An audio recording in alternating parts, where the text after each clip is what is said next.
बनावल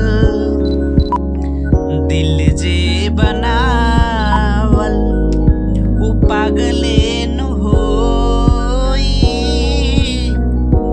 दिल जे बनावल उ पागले नु होई।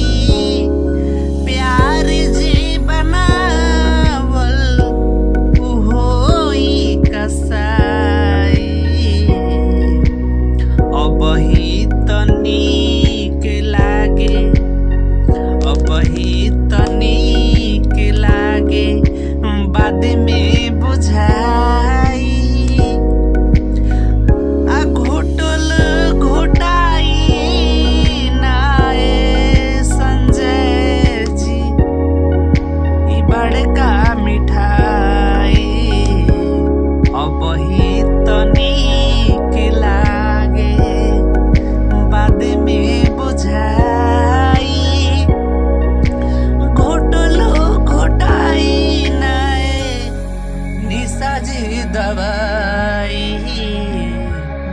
अबही तनिक लागे।